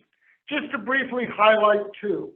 For anyone involved in this exercise today that's not familiar with the SF tool, you should be. It's incredibly powerful. But one message we hear time and time again is, there's so much information, but I don't know what to do with it. At the opposite end of the spectrum, as many of you know, GSA is the centralized commodities portal or facilitator for when agencies across the government purchase commercial items. Many are familiar with the federal supply schedule, and within the federal supply schedule, there is the environmental aisle. The environmental aisle should be the most obviously simple and efficient way for government officials across the country to find, select, and purchase commercial items that are more friendly or less harmful. If you go to that, there's a massive disclaimer on that. It's not as integrated with the SF tools we'd like, but we believe that all of these tools can be more powerful, more accessible, and more helpful, and we hope to make some recommendations in that space. And one of the things that we've heard is that someone's going to have to put a little bit more money behind the development of these tools. If I could get, before I leave it, a couple other things. As many of you know, to the extent that we talk about the environmental aisle on the federal supply schedule, there is a massive opportunity there if we could expand cooperative purchasing to open this portal up to the states as well. And so, for example, if we expanded cooperative purchasing so that states could buy through the environmental aisle, that would dramatically increase the impact. In addition, we may also take a look at the micro purchase threshold and the simplified acquisition authority, but I don't want to get too far down into the weeds. Can I get the next slide, please? In the interest of time, though, I did want to make sure that it's clear that we see our biggest future impact with regard to cross-cutting issues. And it's things you've already heard about this morning, and you may have seen that we've borrowed one of the slides from the acquisition workforce group. As this topic evolves, whether you want to talk in terms of core competencies or other rubrics like the body of knowledge, the curriculum, focus and priorities, we think there's a tremendous amount of overlap, but also a lot of work to be done to collect and disseminate the knowledge necessary to empower the workforce. Can I go to the next slide, please? We have a little bit of time left for questions. We are getting the evil eye from the timekeepers, but again, it has been an absolute privilege for me personally to work with Luke and our incredibly talented subcommittee, and we look forward to hearing from you. Thanks. Thank you. If I'll ask the committee, come this way and then use this microphone. So this is a time where I would love to hear from committee members. I'm going to start virtually first. Clyde and Richard, if you would like to chime in, do you have any comments? This is an opportunity to do so. I just wanted to thank Steve Schooner for his leadership, and in fact, the entire leadership team. It's been a genuine pleasure working with folks. Thank you, Boris, but I have no comment at this time. Okay, thank you. So I'm going to go to our members in the room. Comments for Policy and Practice Subcommittee? Comments? So thanks. This is Kimberly Wise-White. And so just as the commenter on the line said, one, just thanks to Steve and the rest of the subcommittee leads, especially the members of the task force as well. I have mentioned this to the subcommittee, but wanted to just put this on the table for the full committee, is that I have expressed a bit of caution in our recommendation here for reducing single-use plastics, because I do think that this is really focused in on a plastics pollution and a plastics waste issue. And I want to make sure that we're addressing it holistically. And so you heard a little bit, I think, about it on one of the slides, that this is one focus on reducing where you can single-use plastics or packaging where there is limited amount of recyclability. But I want us to make sure, as GSA is taking this recommendation on, that they're thinking about this in a circularity perspective. And they're really looking at those opportunities, that they're not making, regrettable substitutions in some cases, that they're really doing piloting to see whether or not, these are effective ways to mitigate the plastics pollution problem, and where there's opportunities for them to strengthen the infrastructure to increase recyclability throughout some of the networks, that they also look for those opportunities to do so. So again, I just want to make sure that we're thinking about this more holistically, about not just reducing. I mean, I think you heard that a bit on the very first slide, that this is about looking at the hierarchy, where there's opportunities to reduce, you try to reduce, but you also look at recyclability and reuse where you can, and that you're making sure that we're thinking about this from a circularity standpoint for sustainability overall, and that we're not inadvertently, trading off maybe a single-use plastics in a case and going towards a metal where we're going to have to use increased water or increased energy to be able to reuse that particular piece of material. And so let's just make sure that we're thinking about it from a complete circularity and life cycle standpoint. All right, thank you. Thank you. Yeah. Denise? And if you'd like to respond a little bit, definitely have the opportunity. Denise? Thank you. I like the interconnectivity with one of the slides where you had hit on the procurement methods and suggesting that we look at the micro purchase thresholds and the simplified acquisition thresholds, aka the small purchase thresholds. I liked looking at that because it does connect with, trying to bring more diverse firms in, not only at the federal level, but because federally assisted contracting also follows the simplified acquisition threshold, and with reduced procurement requirements, that's another way to drive some of that unique spending down through agencies that not are federal contracts, but federally assisted contracts, to further that reach with diverse firms and driving the sustainability effort. Thank you, Denise. Thank you very much for the presentation. I wanted to say I appreciated that your subcommittee really tried to strike a balance between maybe the longer term initiatives, rulemaking, with some shorter term wins, getting started, engaging in pilots, and I was encouraged by that because we all know the rulemaking can be a lengthy, complex process. So thank you.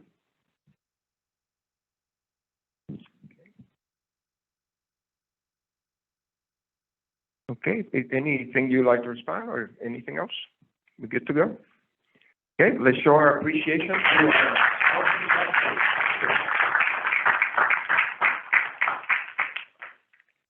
So we've heard the three subcommittees present their recommendations. At this time, we're going to make some space for public comment, both those of you who are in the room, as well as those of you who are on the Zoom meeting here.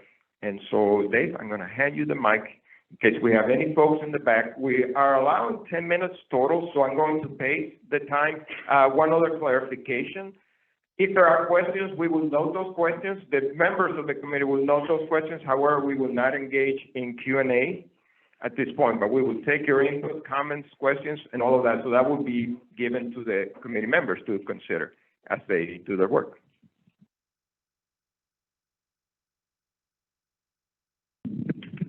So I will start with the room. Any of those who are seated in our public participant viewing area, you're welcome to raise your hand and Dave will get the mic to you. And I will pace the time here for us. Thank you. Just a comment on industry partnerships. I'm with the Painters and Allied Trades with labor. Maybe talking to labor where we're working with HUD right now. And Department of Energy on a lot of energy sustainability in their public housing. To your point on supplier diversity, we're looking through their Section 3 program, what contractors qualify for that, and helping them with programs to stand up more contractors, and contractors that are providing good jobs and sustainability for work through better wages and things like that. So just a comment on that. Thanks. All right, thank you. If you are virtual, by the way, you can raise your hand and our technical assistant here will promote you so that we can actually see you as you ask a question virtually. But let's go ahead and see if we have any other questions in the room. Or comments, I should say. Thank you. Megan Peterson with the Information Technology Industry Council, ITI. Really just appreciate this opportunity for industry engagement, stakeholder engagement. It's a unique opportunity. ITI has also been privileged to speak with a number of folks in the room in response to support for something like the maturity model. So really pleased to see that as one of the recommendations. Just a comment, I would encourage that as we're defining sort of these initiatives, tools, et cetera, just to keep in mind that there's a lot of different ways to get to sustainability. There's not really a one-size-fits-all standard. So just encourage diversity in allowing suppliers to demonstrate through multiple different metrics and opportunities to the government that they are sustainable. So thank you for that. All right, thank you. So I'm going to scan here the virtual space. Anyone that would like to raise a question or a comment, this is the opportunity to do so. And then you can raise your hand with the hand feature, and then we will make sure that we promote you so that you can make your comment and we can see you as well. Anyone else in the room while we're waiting to see? Anyone else would like to make a comment or raise any questions? Okay, Skylar, are we seeing anyone in the virtual space?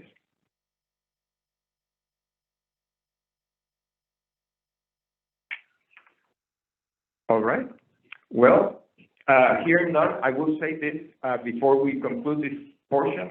There is a slide in this presentation. The whole presentation will be provided on our website after the meeting that tells you how to connect with us.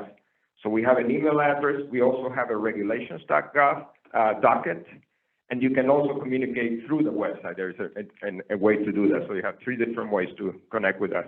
And we are definitely looking for your input. This is something that we want to include as we move forward here. So what I would like to do next is we're going to move into time of voting.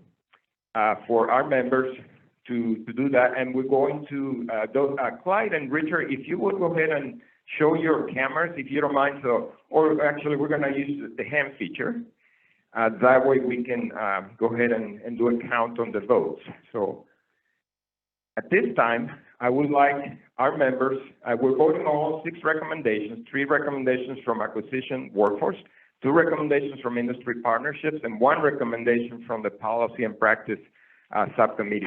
So we're voting on all 6 recommendations, and we're voting to move forward with those recommendations to be provided to the GSA. And so I'm going to ask you by a show of hands, and so both Clyde and Richard, I would like that as well, use the hand feature. And those of you here in the room, go ahead and raise your hand if you approve these 6 recommendations to be provided to the GSA as the recommendations from the GAP FAC. Okay, so I'm going to ask Stephanie, take a look. And all right, I see also Clyde and Richard.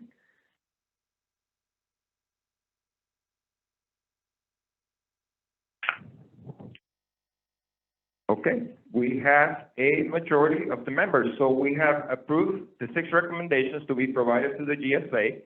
And these 6 recommendations will be provided in the form of an advice report, which the group is pulling together. And then those recommendations will be provided to GSA for consideration. And at this time, I'm going to bring back Troy to take us to the next part here.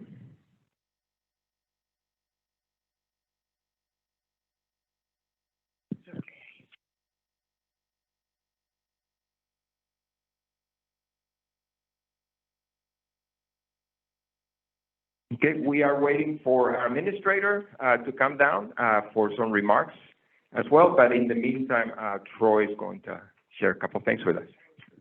Thank you, Boris, for facilitating there. So, yeah, thank you all. 3 outstanding presentations today. I'm excited about where we've gotten so far and now excited to move forward. So as Boris said, the slides will go up on our website. For those of you in the viewing audience, if you're curious about how you reach the GAP FAC and want to submit input to us, the easiest thing to do is just to search for GSA GAP FAC, so GSA GAP FAC, and you'll find our link on the GSA website. And through there, you can access records of our full and subcommittee meetings, and you'll see the email address to reach us and submit input. Thank you for those of you from the audience here who gave comments. They're very, very useful to us. And we really want a lot of engagement as we move forward, especially it'll be very important for us to continue outreach to all the different stakeholders who are impacted by all of this. So we're hoping after today we'll see a little bit of uptick in that. So, then I also want to go back to what Antonio said about this being Small Business Week. And Boris, as you mentioned, Public Service Recognition Week is next week, so I wanted to flag that for everybody so that we can all reach out and thank people across the government who are working so hard on these issues that we've been interacting with. And I see Crystal back there in mind. Crystal, do you want an opportunity to say anything before we could, help me stretch it out. Thank you, Troy. Good morning again, everyone. Almost afternoon. I was just sitting, listening to everyone speak, and I was reflecting on, had this crazy idea after I graduated from law school to go back to law school to get my LLM. And Professor Marty McMahon taught me corporate tax law. And he was standing in front of the classroom, and we were sitting in the auditorium. And the one thing that I always remembered, that I only think I told one person about this, was that he talked about looking at things from each other's, a different person's perspective, right? We had 100 people in my tax LLM class, and every person in 100 different seats had a different perspective about everything in life. And so the reason why I thought that this GAP FAC was so important is because we wanted to hear from all of those perspectives, or at least a representative from all of those perspectives. And that's what you all have provided us throughout this process. And I want you to know that what you all have shared and the discussions that you had is so valuable to the process that we're going through with regards to making procurement more sustainable. And it's so important because we want to make sure that we do it that's more representative of the American public, which is why you're here today. And I want to really talk about what's important is how do we connect? What I wanted to do with this group is figure out how could I connect all the different, my different backgrounds, all the different pieces of America, whether it's academia with a focus on HBCUs, people in the private sector, the micro businesses, right, that are starting in garages and just at kitchen tables, all the way to the large corporate businesses, because everyone plays a role, but also everyone is impacted by this as well. And so this is why this process is so important, is because we get to talk and deliberate, and we also get to meet friends. And those of you who are not here today in person, your perspective also matters. We encourage you to continue to be involved, provide comments, questions, recommendations to this group, because your input is so important to the process as well. So I just want to say thank you. Thank you so much for your participation. Thank you so much for your contribution, because at the end of the day, it really does matter. And so now Troy's walking towards me. I know, I'm just looking to. Oh, we're just scanning. We're just looking to see. Yeah. We're gonna have to have Ann stand up and tell some jokes. Yeah. But I did think of one other thing just to flag as a matter of process. It's, I think, important for everyone to understand is that we've just voted on our recommendations. We'll be presenting them to Administrator Carnahan and Crystal and Jeff, and then they get to deliberate on them and provide us some feedback. So that'll be really important to us as a committee going forward, as far as deciding kind of our work plan for the next several months. So that's kind of where we are. So just to make sure everyone understands that GSA obviously needs a chance to deliberate and get back to us. And Jenny. Can we have a round of applause for reaching this? Yes. Everyone should be patting themselves on the back. I think the committee has accomplished a tremendous amount in a short time, and it's great to get to this day and be able to present everything that's been going on for the last 7 months.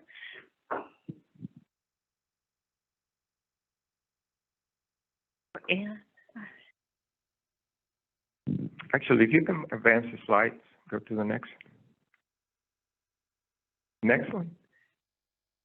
Yeah, so I wanted to just, while we're waiting for our administrator, I wanted to highlight, particularly for members of the public, we do want to make sure that you are connecting with us. So we've had a very active website for the GAP FAC, and you will find meeting upon meeting recording there. So we have a YouTube channel. We keep track of our meetings, so you can actually view past meetings, as well as presentations. And so we want to draw your attention to that so that you can definitely connect with the committee members. So we are definitely looking forward to the next phase of this effort here. And I think our administrator is on her way. So back to you.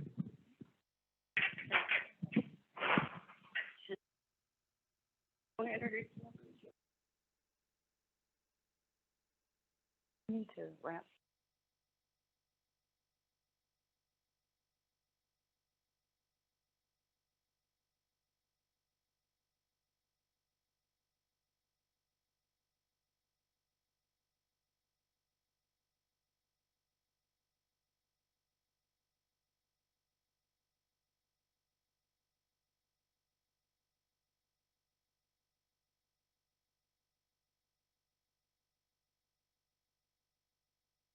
Good afternoon again, everyone.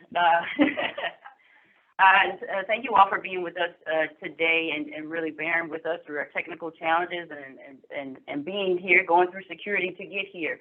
I think it's well worth the effort. And now we voted on the recommendations. The committee has voted in favor of the 6 recommendations. We're now going to present those to the administrator, and I want you to hear from our esteemed leader, Administrator Robin Carnahan, for the General Services Administration. Administrator Carnahan.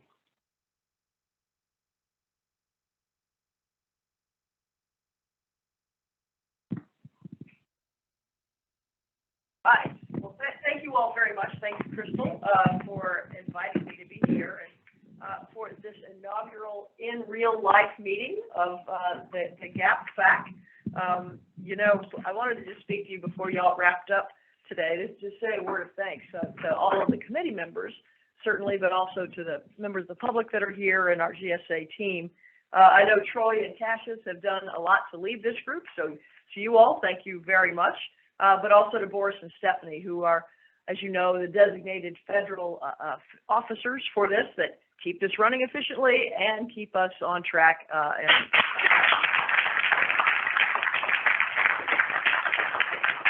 You know, when we launched this committee last year, it was because we have this unprecedented opportunity, right? We've got this momentum and money at the same time to do things that are really impactful for our country, to rebuild our nation's infrastructure, to invest in America and American jobs, and to combat climate change. And this doesn't always happen. Y'all have been around government enough to know that this is a very, very unique moment. And so we wanted to bring together experts from private industry to help us meet this moment for our country, and had 2 asks, if you remember. One was to figure out how we could streamline and improve the way government buys goods and services. We all know that there are like plenty of opportunities there. It's an opportunity-rich environment for that. And the second was that we wanted to make sure that government could use its buying power in ways that could advance important policy decisions. So we very much appreciate your interest in this and your commitment. We look forward to reviewing the recommendations and looking to figure out how they can really enhance GSA's work in sustainable acquisitions. There are the 3 topics that I'm very much looking forward to learning more about your thoughts on. Certainly, training our acquisition workforce seems like a smart play. Increasing partnerships with industry, can't do it without that. And figuring out how to really be innovative and smart about policy initiatives to drive these sustainable outcomes. So I don't need to tell any of you that getting this right has never been more important, right? It's important and urgent for our national security, for our economy, for our communities, for our families. Why I always talk about these issues and investments as a triple win. They're a win for American jobs and American innovation. They're a win for saving money by reducing energy costs.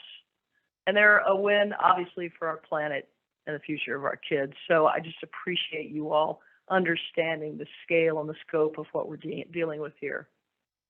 The president, as you know, has challenged all of us in the administration to find more ways that the government can actually lead by example in buying clean. So I very much appreciate your thoughtfulness about this topic. As the world's biggest buyer of goods and services, decisions we make really matter. We can have an outsized impact on what happens in the market. We can help revitalize American manufacturing. We can help create real viable pathways to the middle class. We can help secure supply chains in ways that we know we need for our national security. We can help build a more equitable society. So I know that your expertise and insights have been very, very helpful to the team.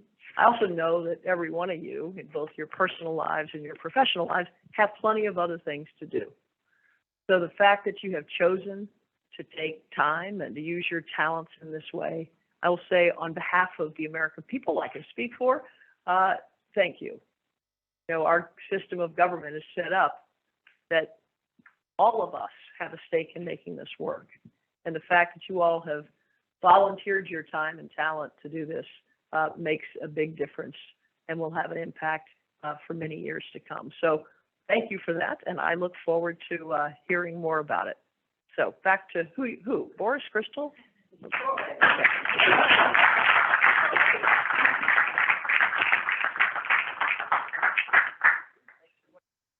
And thank you, Administrator Carnahan. As I was saying earlier in the day, as our committee has been diving into this subject matter, we are so impressed by what GSA is already doing in this space already, and are really inspired on that. So thank you so much for your leadership there. So what a great note to end on with those words from the administrator. Boris, do I turn it over to you or to Crystal again? Yes. No problem. So I want to close by really thanking everyone for coming in out today. I also want to take a moment to thank the team, Stephanie, Boris, those who have helped to organize this along the way. Thank you, Jeff, for your leadership as well, your partnership, and all of your team for really leaning in on this effort. It truly is a team effort, and it's not just OGP, it's a whole of government initiative, and so we're excited to have you all today. I'm going to ask Jeff to come up to join me in providing some closing remarks. But one thing that I'll leave you with is that what I've heard today is that your thoughtful discussions has really been about people, right? It's been human-centered design. It's been thoughtful in the sense that we thought about vendors who know a lot about government and those who don't. We thought about the acquisition workforce who have a ton of responsibilities on their plate and are trying to figure out how to balance all of them while learning something new. And so I'm going to encourage you all to continue to think about the human side of this and how do we get this done, not just from the process, but also from the impact. So I want to thank you for your time today and encourage you to continue to push forward. So Jeff, over to you. I had a chance at the top of the meeting to share a bunch of thank yous with all of you, with everyone who's put this together. So I won't repeat that now, but I did want to share just a couple of thoughts on the really interesting ideas that we heard over the course of this morning. Let's start with the workforce team. Can we actually jump back to the slide with these 6 recommendations? So, well thought out, detailed, makes a ton of sense. I think we're going to want to follow up, have some more dialogue questions about. Is there a sequence in these? Are they interdependent? Can we move with one ahead of the others? Would love to get your thoughts, your ideas, where some of these things fit together. Loved that we talked and picked up on a lot of the tie between the industry maturity model concept and the workforce recommendation. Some of you commented, acknowledged that. I heard another interesting synergy, though, that I don't know that I've heard anyone remark on. That was the other industry recommendation, the one about engaging in onboarding new entrants. If we're going to continue to expand in that direction, I think there's a matching policy piece to talk about and to consider. We don't want to continue buying things that we should not buy if we have some of these new and interesting replacement items. So love the policy team. As you've laid out a bold vision, a compelling vision. The acquisition geek in me wants to dive into some of that and take some of that apart, but I'll restrain for today. But would love to hear the policy reaction to that industry recommendation. Where do they align? Where does that take us in some other directions? For the policy team, thank you. Clearly, there's a tremendous interest across the executive branch right now in the single-use plastics. I think you gave us some interesting insights, a path forward to evaluate within the agency across our PBS colleagues. You gave us a very broad perspective, and then you gave us a sense of some things to think about over that longer term. So, you all have done a tremendous amount. Has anyone found this more work than they expected? I think probably just about all of you would say yes to that. So let's acknowledge that, let's appreciate that. Let's recognize you have hit a big milestone. You have done a tremendous amount getting to this point. I hope that you're going to stick with us, to keep moving forward, to remain part of this effort. We said at the beginning, this was the initial set of recommendations. You gave us some really thoughtful recommendations, but we're going to come back for some clarifications, some things that we want to better understand as part of moving forward with it. With that, I'm going to wrap. Of course, are you closing? Thank you. All right, so just ahead of schedule. So I do want to thank again for the work that was shared this morning, and I believe that I like to say we sort of are a base camp, and so we are definitely on the right path here, which is good. I also want to encourage our members of the public to continue to engage with us. Again, if you put the slide back, that has the ways to engage with us. We want to direct you there. Our goal as a Federal Advisory Committee is to really do this with the collective power, the collective brain power that's out there. And so we want to continue to do that. And then in the weeks and months to come, you're going to see more communications from us. You're going to also see the presentation, today's presentation later on, either later today or tomorrow will be posted on our website, so you can see that. And then for follow-up, our committee will then take a look at everything that was presented here, and there will be a report that will make its way to Administrator Carnahan. And so we're very pleased for everything that we've done today. Stephanie, I want to give you an opportunity. Anything else you would like to share? Mm-hmm. Oh.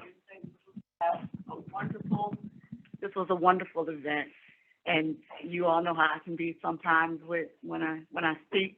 So I'm just going to say it has truly been a gracious and blessed time to spend with you all today, and I really enjoy working with you all. Thank you, Stephanie. I can say the same thing about you. Thank you for hanging with me. I also want to thank our support team, Dave Puchanik. Thank you, David, for all the work. Skylar, Holloway, and as well as AJ.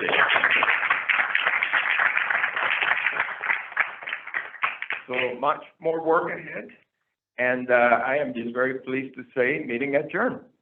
Thank you.